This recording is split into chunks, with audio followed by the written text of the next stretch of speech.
Dr. Kim Hana stepped off the transport ship and looked around. Trade Station Nexus 7.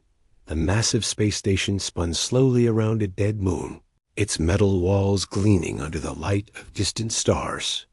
She had never seen so many different alien species in one place before. Hana was a scientist from Earth. She studied how different life forms could work together to help humans build new worlds. The year was 2387, and humans had only been part of the big galactic community for 15 years. Most aliens still thought of humans as the new kids who did not know much about space. The station was huge, with long corridors that curved with the spinning motion. Aliens of all shapes and sizes walked past her. Some looked like giant crystals that glowed softly. Others had 4 arms and moved like dancers. There were old, wise-looking creatures with wrinkled skin and large eyes. Hannah tried not to stare, but everything was so different from Earth. She found her way to the science section where she would be working. The head of the station, a tall alien with blue skin, welcomed her politely, but seemed busy with other things. Hannah did not mind. She was used to being ignored by aliens who thought humans were not important. For 2 weeks, Hannah worked in the medical bay studying tiny creatures that could help humans grow food on dead planets. The work was going well. She had made friends with some of the alien workers, even though most others kept their distance. One morning, alarms started screaming throughout the station. Red lights flashed in the corridors. Hannah looked up from her work, confused. An announcement came over the speakers in the common galactic language. All citizens remain calm. This is a routine security check. But Hannah could hear the fear in the announcer's voice. Through the window of the medical bay, she saw small, dark ships approaching the station. They moved in perfect formation, like wolves hunting together. Then she heard the first explosions. The Korthic Empire had come to Nexus 7. Everyone in the galaxy knew about the Korthics. They were raiders who took what they wanted and destroyed what they could not use. They had gray skin like stone and eyes like burning coals. Most aliens were terrified of them. The station shook as the Korthic ships attached to the hull.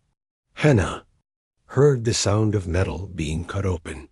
Heavy footsteps echoed in the corridors outside. Voices shouted orders in the harsh Korthic language.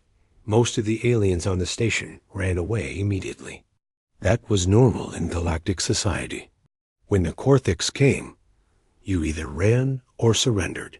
Fighting back usually just made things worse. Hannah hid under a table in the medical bay. She was not a soldier. She was just a scientist who wanted to help make dead worlds come alive. But she was also human, and humans did not like to give up without a fight. The door to the medical bay exploded. Inward, 3 Korthic soldiers stormed in, their weapons ready. They were looking for valuable things to steal and important people to capture.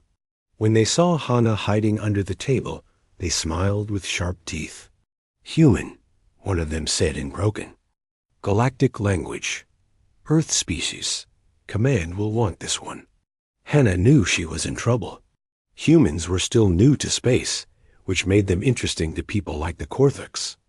They would probably want to study her or use her to learn about Earth. The Korthics moved toward her, their weapons pointed at her chest. Hannah closed her eyes and waited. Then something unexpected happened. A bright flash filled the room.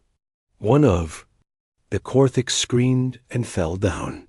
The metal door leading to the back of the medical bay had slammed shut, trapping the other 2 soldiers away from Hannah.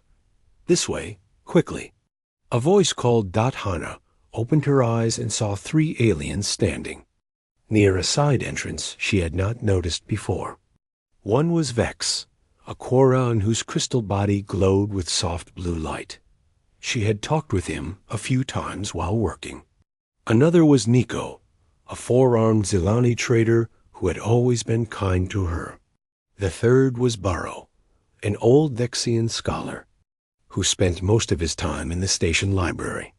"Why are you helping me?" Hannah asked as they pulled her toward the hidden door. Because it is the right thing to do, Vex said simply. His crystal body flickered as he worked on some kind of electronic device. The Corthix will kill you for this, Hannah warned them. Maybe, said Nico, checking a small weapon he had somehow found. But we cannot just watch them take you. Old Burrow nodded his large head. In all my years, I have learned that courage is not the absence of fear. It is doing what is right even when you are afraid. The hidden door led to maintenance tunnels that ran through the walls of the station. Burrow knew these tunnels well from his many years living on Nexus 7. He led them through the narrow spaces, while explosions and shouts echoed from the main corridors. Behind them, the trapped Corthix were trying to break down the door Vex had sealed. Soon they would escape and come looking for their prisoners. There, Burrow said, pointing to a small opening ahead. Emergency escape pods are just beyond. They crawled through the opening and found themselves in a small room with 4 escape pods. Vex quickly began working on the controls to launch one of the pods. That was when the Corthix found them. Plasma fire burned through the air. Nico pushed Hannah down and fired back with his small weapon. Vex kept working on the pod controls, even as enemy shots flew around him. Burrow tried to help, his old hands shaking as he pulled Hannah toward the open pod. Get in, Vex shouted. I almost have it working. A plasma bolt hit Vex in the chest. The crystal being fell backward, his body flickering weakly. Nico grabbed him and pulled him into the pod while Burrow pushed Hannah inside. The pod launched just as more Corthix soldiers arrived. They shot at the small ship as it flew away from the station, but it was too late. The 4 refugees were already speeding toward the asteroid field that surrounded the dead moon. Inside the pod, Hannah worked desperately to save Vex's life. His crystal body was cracked and dim. Nico and Burrow sent out distress signals, while Hannah used her medical knowledge to help their wounded friend Dot as they drifted between the cold rocks of space. Hannah realized something important had just happened. 3 aliens had risked their lives to save her. In a galaxy where most people only looked out for themselves, these 3 had chosen to do something different. They had chosen to be brave. Now they were all in danger together, floating in the darkness between the stars, hoping someone would find them before it was too late. But they were alive, and they were free, and that was worth something in a universe full of fear and selfishness. Hannah held Vex's flickering crystal hand and whispered, "Thank you." She did not know it yet, but their small act of courage was about to change everything. 3 days drifted by in the cold darkness of space.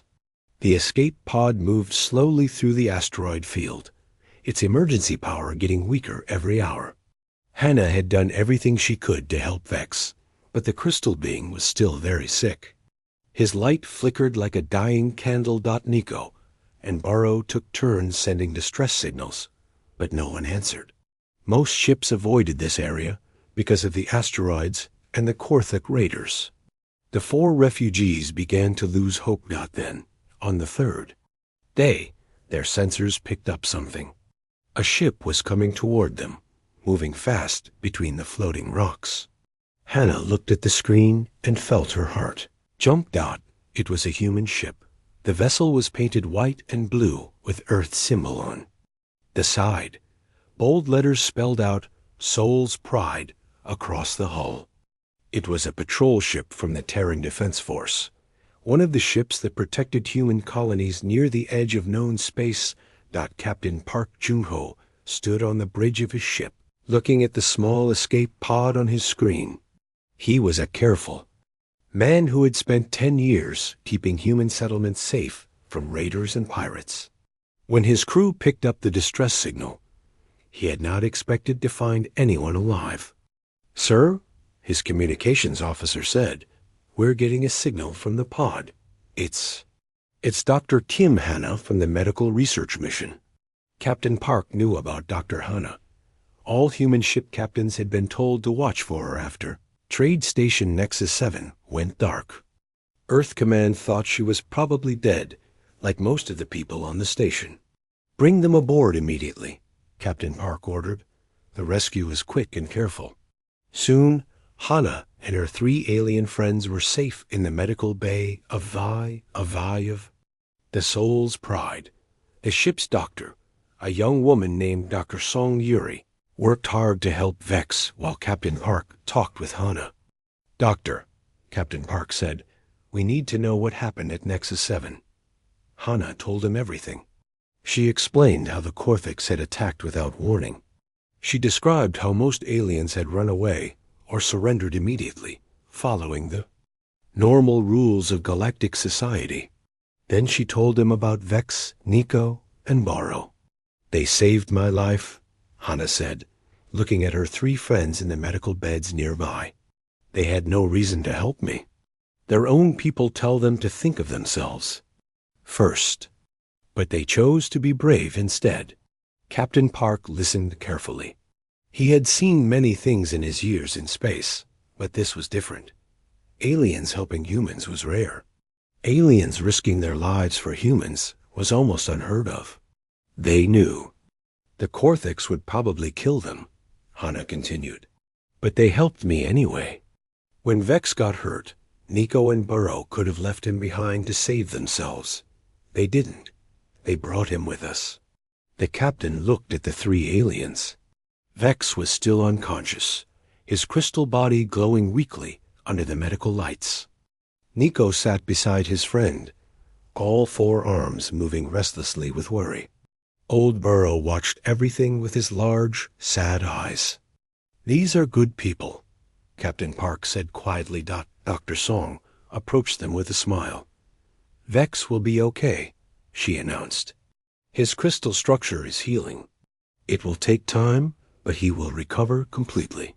The relief on Nico and Barrow's faces was obvious. They had been so worried about their friend.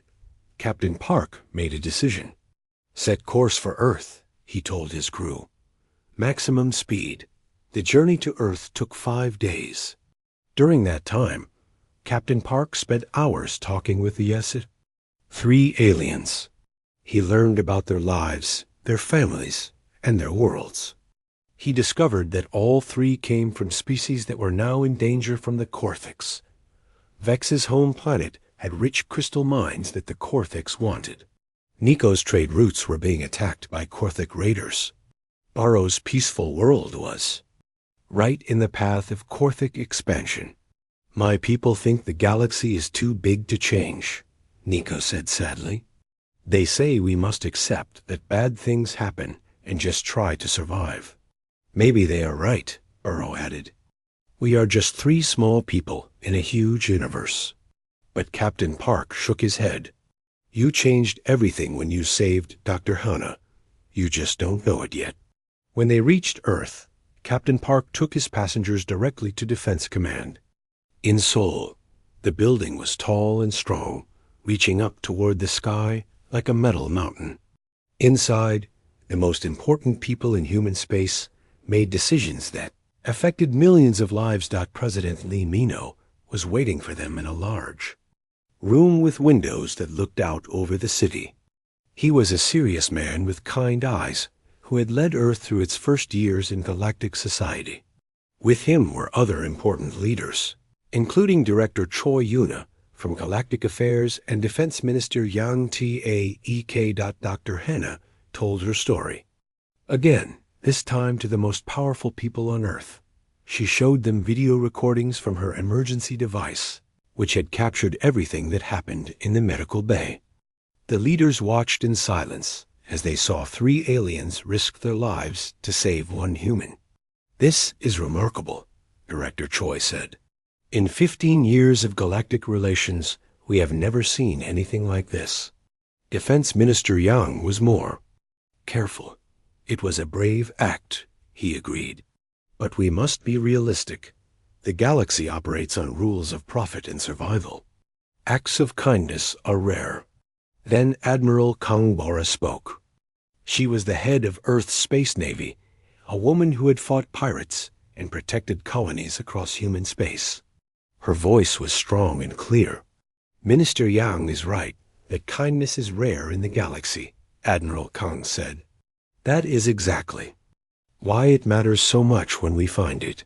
She stood up and walked to the window, looking out at the busy city below. "For 15 years, we have tried to fit into galactic society. We have followed their rules and accepted their ways. We have been careful not to make waves." President Lee leaned forward in his chair.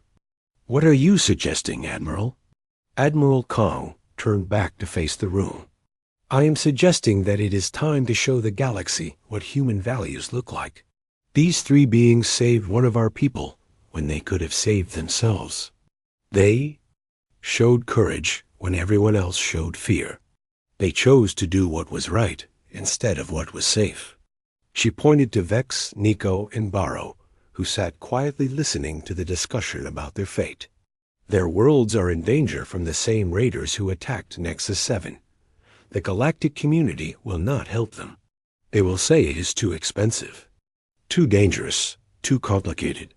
And what would you have us do?" Minister Yang asked. Admiral Kang smiled, and her smile was like the edge of a sword. "I would have us show the galaxy that when someone protects a human, Earth protects them in return. I would have us send a message that will be remembered for 1,000 years." President Lee was quiet for a long moment. Then he looked at the 3 aliens who had saved Dr. Hana. Vex's crystal body glowed softly in the afternoon light. Nico's 4 arms moved nervously as he waited to hear what the humans would decide. Old Burrow watched with eyes that had seen too much sadness in his long life. "What kind of message did you have in mind, Admiral?" the President asked. Admiral Kang's smile grew wider. "The kind that requires our entire fleet." The room fell silent. Outside the windows, the city of Seoul hummed with the busy life of humanity's home world. But inside that room, the most important decision in human history was about to be made. 3 aliens had saved 1 human. Now Earth was going to save them back.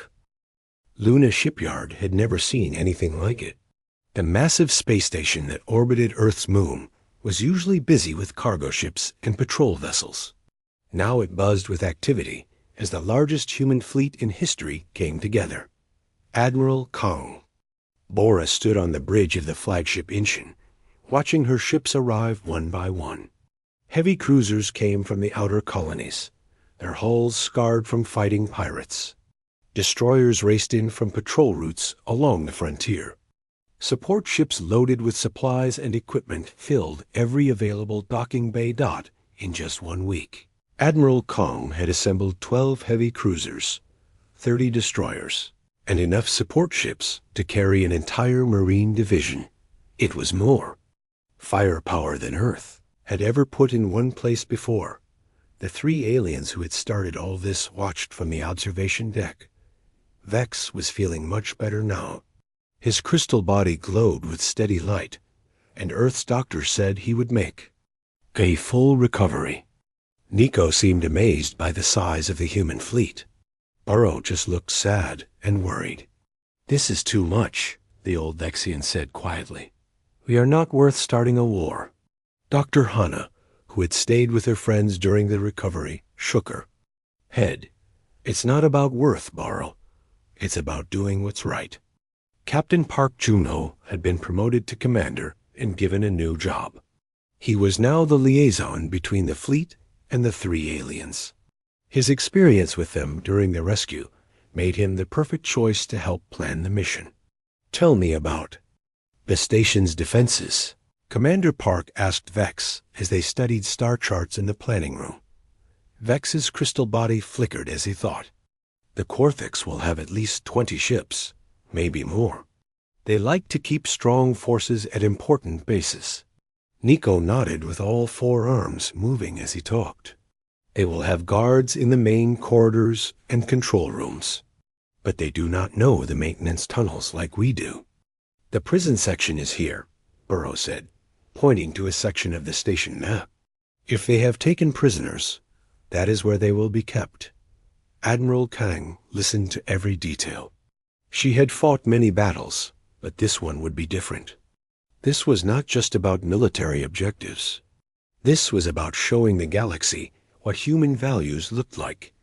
News of the fleet spread quickly through human space. On colony worlds and space stations, people gathered around communication screens to watch the preparations. Many remembered stories from old Earth about armies that fought to protect the innocent. Recruitment centers on every human world found long lines outside their doors. Young men and women wanted to join the mission to help the aliens who had saved. Dr. Hana. Among them was Corporal Jin Woo, a demolitions expert whose sister had died in a Korthic raid 2 years earlier. "I want to show these raiders what happens when they mess with peaceful people," Jin Woo told the recruitment officer. Lieutenant Kim Minju was already a pilot, but she requested transfer to the mission fleet. She was one of the best fighter pilots in the human navy, known for flying impossible missions and bringing her wingmates home safely. "This is bigger than just one rescue," she told her squadron commander. "This is about what kind of people we want to be in the galaxy." General O. Soo-min commanded the 5th Marine Division, the troops who would actually assault the station. He was a careful planner who studied every detail of a mission before sending his soldiers into danger. As he prepared his Marines, he thought about the 3 aliens who had risked everything to save one human. These aliens could have run away, he told his officers. They could have hidden and waited for the danger to pass. Instead, they chose to fight for someone who was not even their own species. That kind of courage deserves our respect. The general's Marines were some of the toughest soldiers in human space. They had fought pirates and raiders on dozens of worlds. But this mission felt different to all of them. They were not just fighting to win territory or protect trade routes. They were fighting to honor a debt. While the military prepared for battle, President Lee Mino prepared a message for the galaxy. He stood in the communications center of Earth's capital with cameras that would broadcast his words to every civilized world. "People of the galaxy," the president began, "you know us as the newcomers, the species that joined your community only 15 years ago. You have seen us as peaceful traders and careful diplomats who follow the established rules." His voice grew stronger as he continued. "But there are older rules than trade agreements and diplomatic protocols. There are rules about honor, courage, and loyalty. 3 beings from 3 different worlds followed those rules when they saved one of our people. Now you will see what it means when humans follow the same rules." The president paused, looking directly into the camera. "The Galactic Trade Consortium may negotiate with raiders and accept losses as the cost of doing business. Humanity does not. 3 beings showed courage when it mattered most. Now they will see what human gratitude looks like." The message spread across the galaxy faster than light, carried by communication relays from world to world.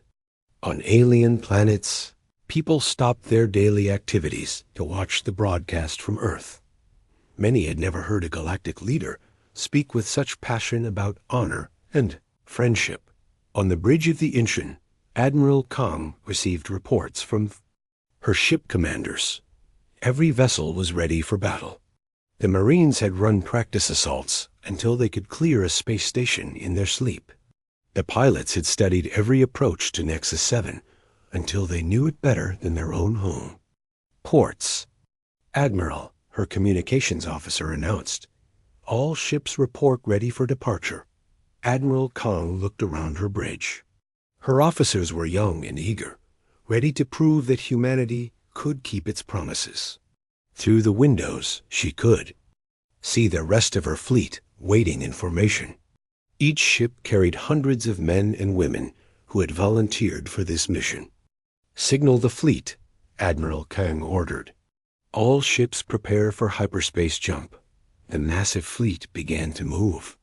One by one, the ships activated their faster-than-light drives and disappeared in flashes of brilliant light. Soon, only empty. Space remained where the greatest armada in human history had gathered, but Admiral Kong was not finished. As her fleet jumped toward Nexus 7, smaller human ships spread out across the sector.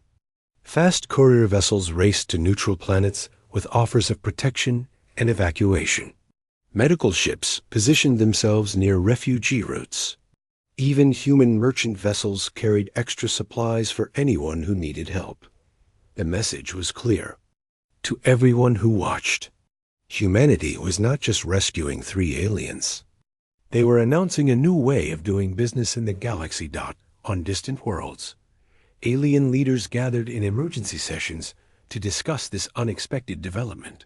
Some were angry that humans would dare to challenge the established order. Others were curious about this species that seemed to value friendship more than profit. But in the refugee camps and slave markets, in the hidden corners where the weak and helpless lived in fear, word spread of something wonderful. The humans were coming, and they kept their promises. 3 aliens had protected 1 human civilian. In return, Earth had dispatched its entire fleet. The galaxy was about to learn what that meant. The human fleet dropped out of hyperspace in perfect formation. 43 ships appeared around Nexus 7 like ghosts becoming solid, their weapons already charging and shields at full power. Admiral Kong had timed the arrival perfectly, catching the Korthic occupation force completely unprepared. On the station, War Master Greth was drinking victory wine when his sensors started screaming. The Korthic commander was a veteran of many raids, but he had never seen anything like this. The humans had brought more ships than some entire star systems could field. Impossible, Greth snarled, his gray skin turning darker with anger. The humans are traitors and diplomats. They do not fight wars. His lieutenant, a younger Korthic with fresh scars on his face, pointed at the sensor display. Sir, they are, demanding our immediate surrender. Greth laughed, but there was no humor in the sound. Let them demand. We have hostages and strong defenses. They will not risk a battle that might kill innocents. He was wrong. Admiral Kang stood on the bridge of the Inshin, watching the enemy ships scramble to form a defense line. The Korthics had 24 vessels around the station, good ships with experienced crews.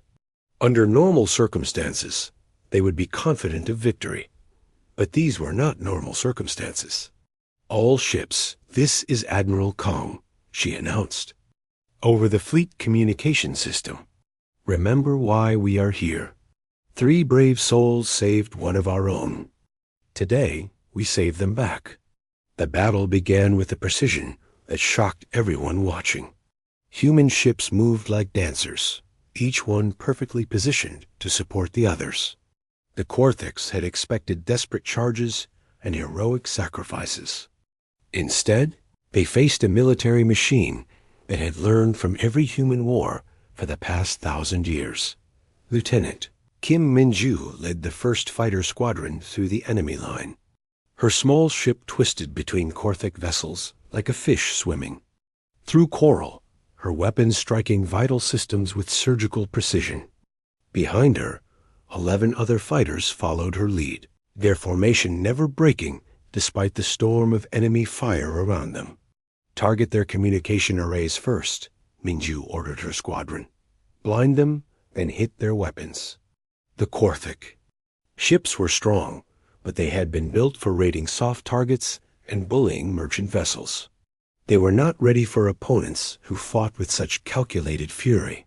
One by one, their ships began to fall silent as human weapons found their weak points.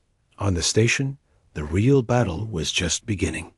General O had planned the assault down to the smallest detail. His Marines launched from their transport ships in armored pods, each one aimed at a specific section of Nexus 7's hull. The pods punched through the station's outer wall like bullets through paper. Inside each pod were 12 Marines in full combat armor, carrying weapons designed for close fighting in space stations. They had practiced this assault 100 times during the journey from Earth. Corporal Jin Woo was in the first wave, his demolitions pack loaded with special charges designed to open doors without hurting people on the other side. As his pod broke through the station wall, he could hear the sound of Korthik voices shouting orders in their harsh language. "Remember the mission," he told his squad as they prepared to exit their pod. "We are here to free prisoners, not to take revenge." But Jin Woo was thinking about his sister, who had died when Korthik raiders attacked her colony ship. Today, he would make sure no one else suffered the same fate. The Marines moved through the station corridors like a tide of justice. They had studied the station plans provided by Vex, Nico, and Barrow, and they knew exactly where to go. Each squad had a specific objective: the prison section, the control room, the power center. The communication hub. Dr. Hana had insisted on joining the assault team, despite Admiral Kang's orders to stay with the fleet. She wore borrowed marine armor and carried a medical kit instead of weapons. Her job was to help wounded civilians, but she also served as a guide for the human soldiers. "The medical bay is through here," she told Captain Park as they moved through a maintenance tunnel that Burrow had shown them. "There might be injured people inside." The captain nodded and signaled his men to be careful. They had found 17 civilians already, aliens from a dozen different species who had been hiding since the Korthik attack. All of them were amazed to see humans fighting to save them. "Why?" asked the young Quran, whose crystal body flickered with fear. "Why do you risk your lives for us?" "Because someone risked their lives for us," Captain Park answered simply. The fighting was fierce but one-sided. The Korthiks were tough warriors, but they were used to fighting against people who gave up quickly. They had never faced an enemy that fought with such determination and skill. Worse, the humans seemed to know the station better than the raiders, who had occupied it for weeks. Vex had insisted on coming with the assault force, despite his recent injuries. He guided a squad of Marines through the power center, using his knowledge of crystal technology to shut down the station's defensive systems. "Careful with that conduit," he warned a Marine who was placing explosive charges. "If it overloads, it could kill everyone in this section." The Marine nodded and moved his charge to a safer position. These humans listened to advice and cared about avoiding unnecessary damage. It was very different from the Korthek way of doing things. Nico led another squad toward the cargo bays, where many civilians were being held prisoner. His forearms moved constantly as he checked corners and watched for ambushes. The Kortheks had underestimated him before. They would not make that mistake again. The worst fighting was in the prison section. War Master Greth had retreated there, with his remaining forces, threatening to kill hostages if the humans did not withdraw. He had 70 civilians from 20 different worlds, including children and elderly aliens who could not defend themselves. "Come any closer and they all die." Greth screamed over the communication system. General O studied the situation carefully. His Marines had surrounded the prison section, but the Korthiks were well positioned and desperate. A direct assault would save most of the hostages, but some would certainly die. That was when Corporal Jin Woo volunteered for the most dangerous job of all. "I can get into the prison through the ventilation system," he told the general. "If I can set charges in the right places, I can take out their heavy weapons without hurting the prisoners." It was almost certain suicide. The ventilation shafts were narrow and would be guarded. Even if Jin Woo reached his target, he would be trapped behind enemy lines with no way to escape. "I'll do it," he said firmly. "My sister would want me to save these people." Jin Woo crawled through the station's air ducts for what felt like hours. Behind him, he could hear the sounds of battle as his fellow Marines kept the Korthiks busy. Ahead of him was the most important mission of his life. When he finally reached the prison section, Jin Woo could see the hostages through a ventilation grate. They were huddled together in the center of a large room, surrounded by Korthik guards with heavy weapons. War Master Greth stood behind an energy barrier, shouting orders to his remaining troops. Jin Woo placed his charges with the skill of an expert. Each explosive was carefully positioned to destroy the Korthik's weapons without harming the innocent aliens nearby. It was the most precise demolition work of his career. "Fire in the hole," he whispered into his radio. The explosions were perfectly timed. The Korthik heavy weapons disappeared in flashes of light and smoke.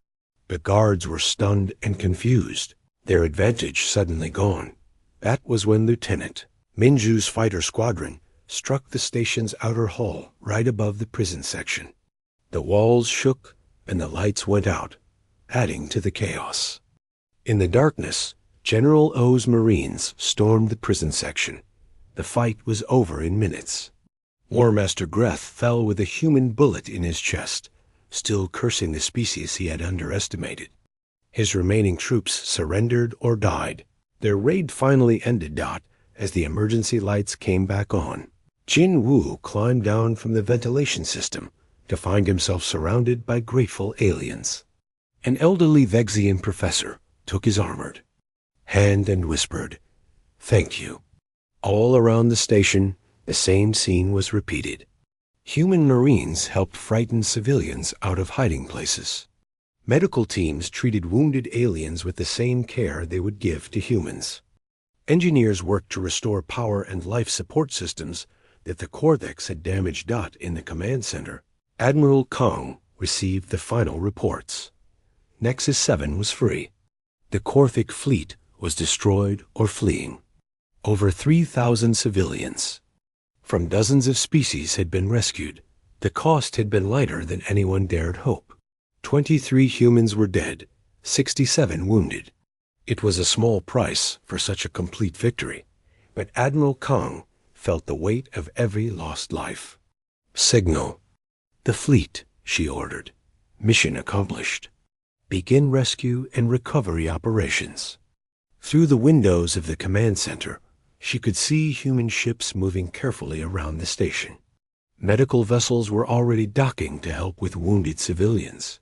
Supply ships brought food and medicine for the refugees.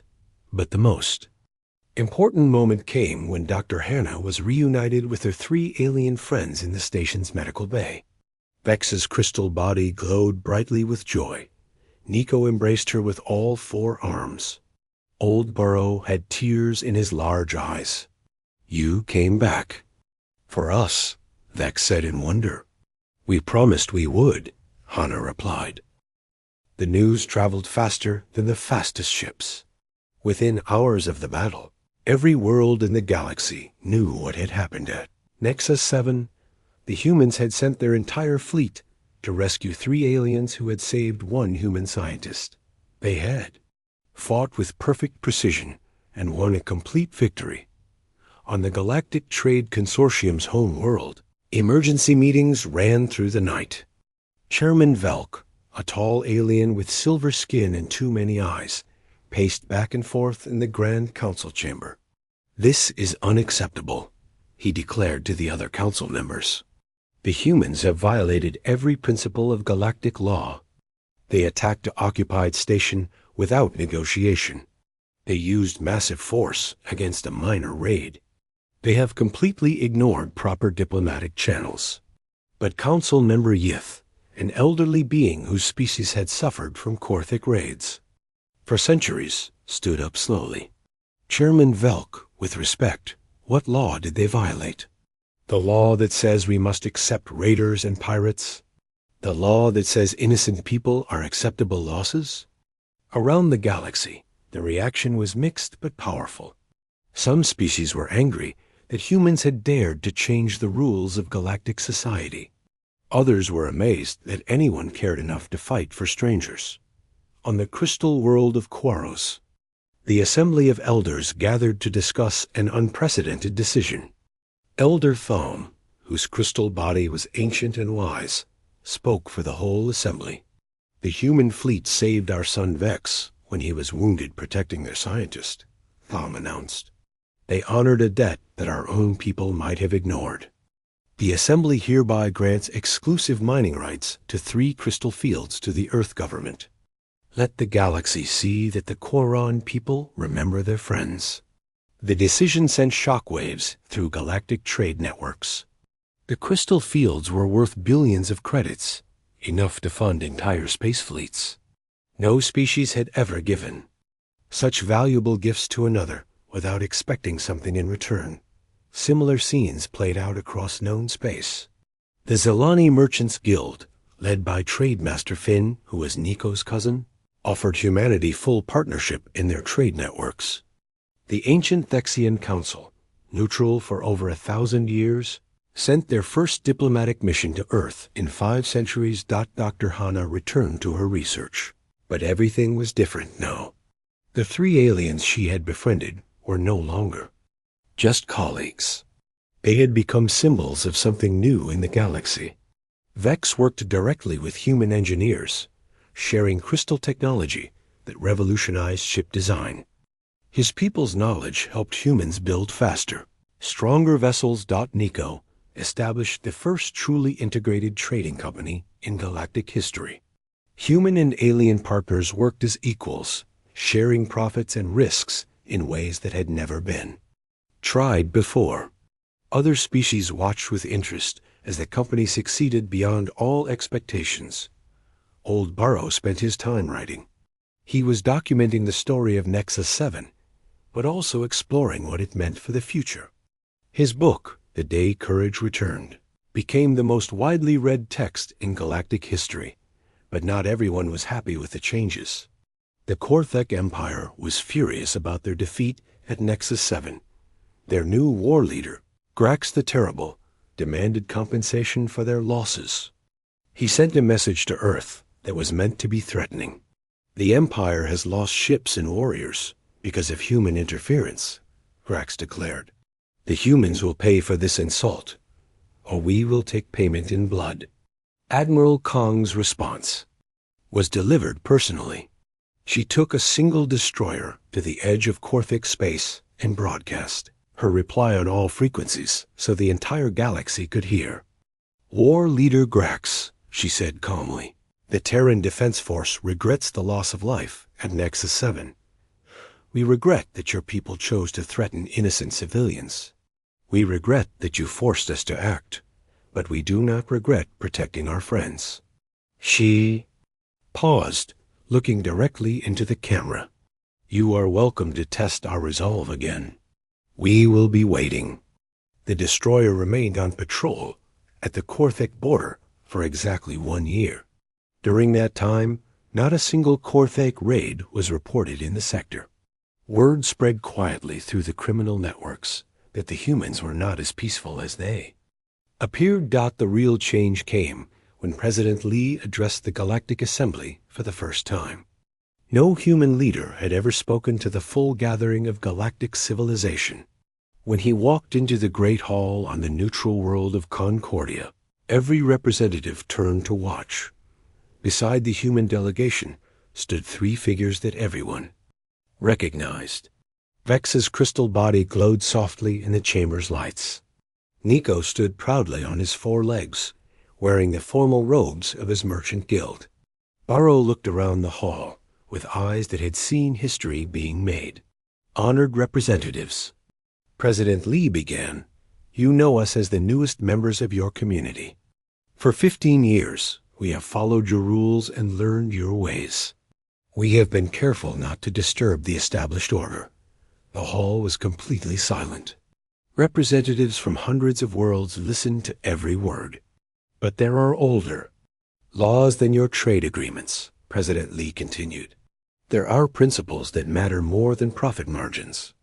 3 beings in this room risked their lives to save one of our people. They had every reason to think of themselves first. Instead, they chose courage." He gestured to Vex, Nico, and Burrow. "These 3 taught us something important about the galaxy. They showed us that kindness still exists, even in the darkest places. They proved that some people will do what is right, even when it is dangerous. The president's voice grew stronger as he spoke. We are not conquerors seeking territory. We are not traders seeking only profit. We are a people who remember our friends and repay our debts. We offer the galaxy a choice. Test our friendship or test our resolve. When President Lee finished speaking, something unexpected happened. One by one, representatives began to stand. First came the Koran delegate, his crystal body flickering with approval. Then the Zilani representative rose on her 4 legs. The elderly Vexian ambassador struggled to his feet, followed by dozens of others. Soon, more than half, the assembly was standing in a gesture of respect that had not been seen in the chamber for centuries. In the years that followed, the Nexus doctrine became unofficial galactic law. The principle was simple. Those who protected humans earned Earth's protection in return. It changed everything. Trade routes that had been plagued by pirates for decades became safe almost overnight. Species that had lived in fear of stronger neighbors found themselves under human protection. The galaxy's bullies discovered that their victims now had powerful friends. Trade Station Nexus 7 was rebuilt and renamed Haven Station. It became the unofficial capital of the sector, a place where different species worked together as equals. Dr. Hana ran the medical facilities, treating patients from dozens of worlds who all knew the same story, the story of 3 aliens who protected 1 human and the fleet that came to save them in return. 5 years after the battle, Vex stood in the observation deck of Haven Station, looking out at the busy traffic around the rebuilt facility. Ships from every known species docked here now, carrying trade goods and passengers. Refugees and diplomats. Nico approached with his characteristic 4-armed grace, carrying a report on the station's latest trade figures. Business is good, he announced, better than anyone expected. Aro shuffled over to join them, his old bones moving slowly, but his eyes still bright with intelligence. I have been thinking about the word business, he said in his careful way.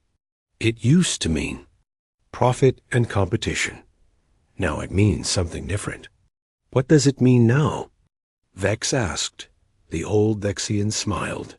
Now it means taking care of each other. Through the station's windows, they could see a human patrol ship moving through the traffic. It was one of dozens that now protected this sector, keeping the trade route safe and the pirates away. The ship's hull bore the name Soul's Pride, and they all knew that Commander Park was still its captain. Dr. Hana joined them at the window, carrying a datapad with her latest research results. Her work on symbiotic organisms had advanced beyond anything she had dreamed possible, thanks to cooperation from species across the galaxy. Any interesting cases today? Nico asked.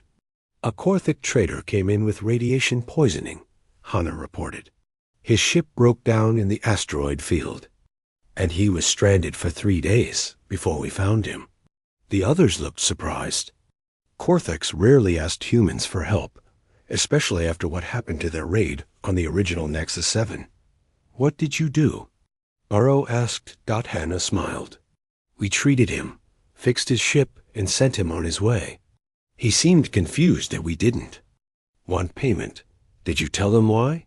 Vex wondered. I told him the same thing you told me 5 years ago, Hana replied. Because it was the right thing to do. Outside the station, more ships arrived every hour. Merchants and diplomats, scientists and students, refugees seeking new homes, and adventurers seeking new opportunities.